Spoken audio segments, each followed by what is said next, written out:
Today, let's talk about terror. I wrote a blog yesterday. It was an entry to a contest where we were required to read Appendix N fiction, in this case, a short story by Abraham Merritt. I chose The People of the Pit to read and write an essay about.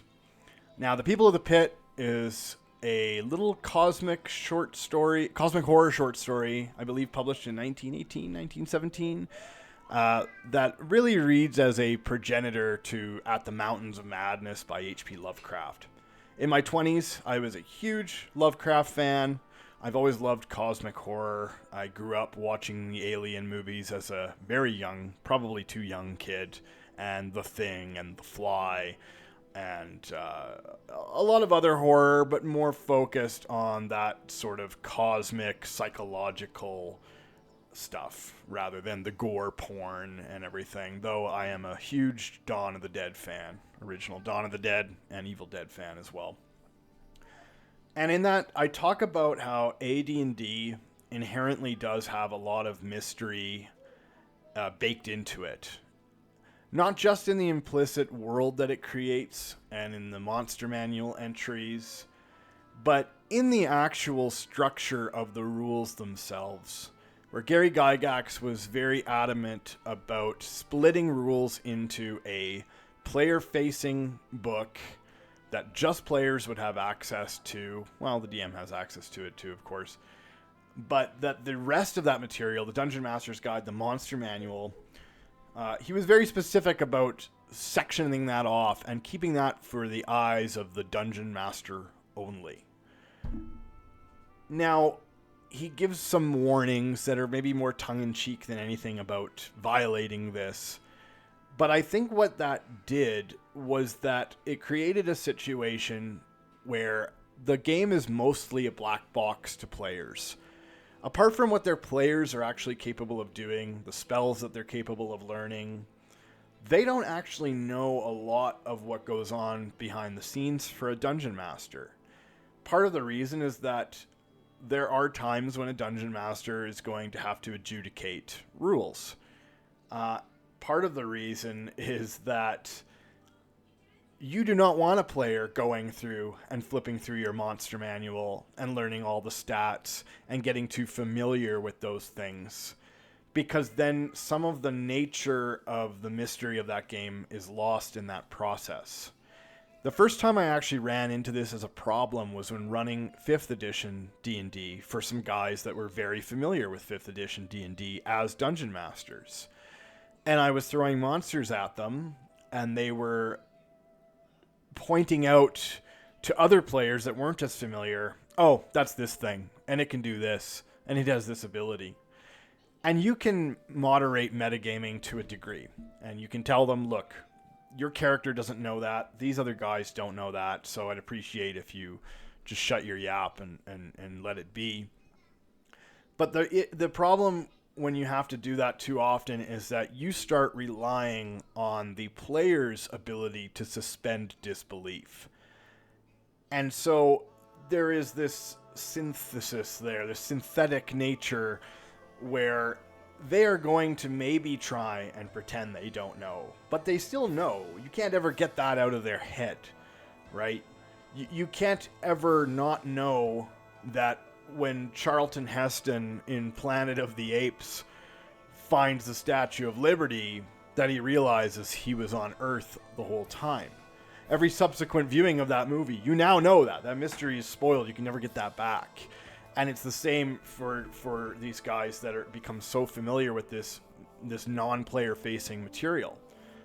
So what I started to do for that game, because I didn't want it to fall apart and I didn't want to constantly have to badger and babysit people or kick anybody out, was that I started to take monster stat blocks and I started to transmogrify them so that the monsters that the players were encountering, although they might have the same stat as a lich or a displacer beast or what have you, what they were encountering was completely different physically and in the way that it behaved And there was this natural effect that I didn't really foresee, where the uncertainty of what they were facing, since I did use these sort of body horror, cosmic horror elements quite a bit in the construction of these weird creatures, was that these encounters were becoming like little puzzles that would almost play out in a sense like a horror movie. So in Alien, the first encounter that anybody has with the xenomorph happens, it's like maybe half an hour or 40 minutes into the film, when the face hugger attaches itself to one of the workers.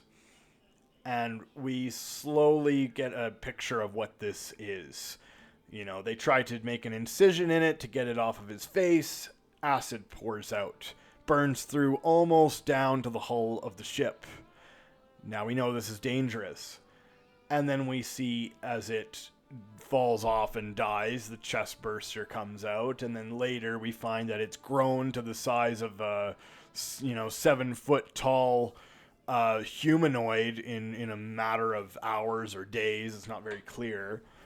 And as we're watching the movie, we're slowly being introduced to all these elements of what the creature is, so that by the time Ripley is left alone on the ship to face this thing, we know just how scary it is. We know that she can't really hurt it because it has acid for blood.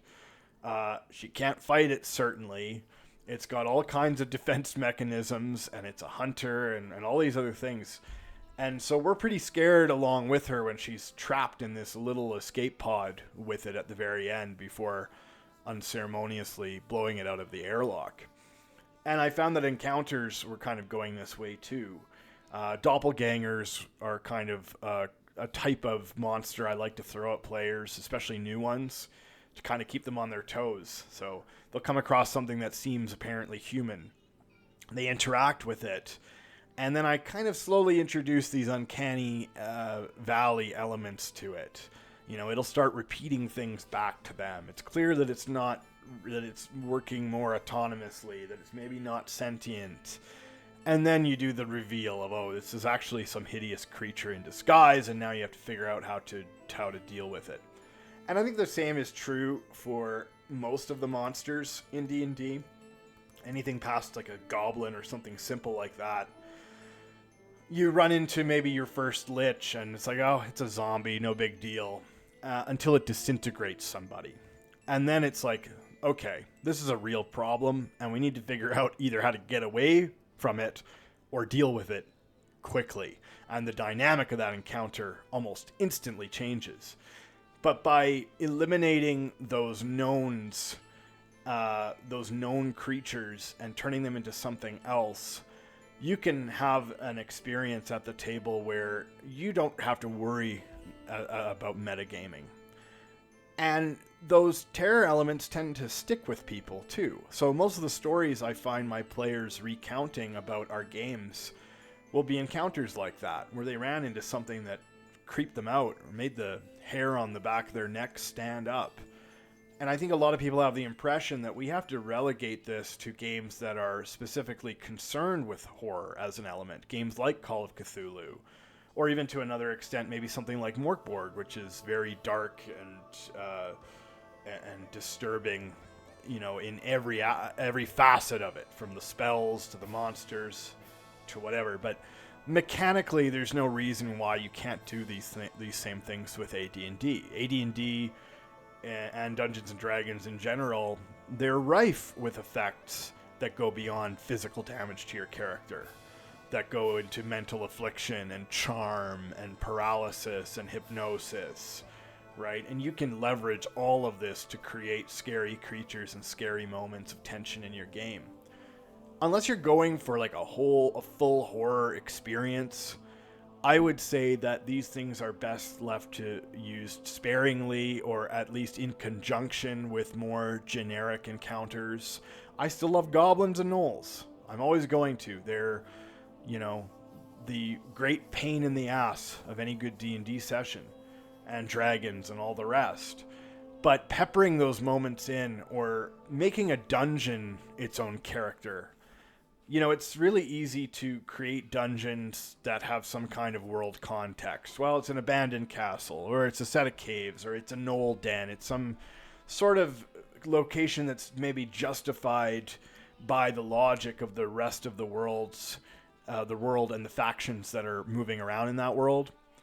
But there's no reason you can't take a People of the Pit approach where this crawling man that crawls up to a campfire with, hoof-like appendages, who is dying and recounting this tale of horror he uncovered when he went to these mountains and descended this great stairwell into a canyon that was filled with alien architecture and a temple where these luminescent beings are worshipping some other unseen force.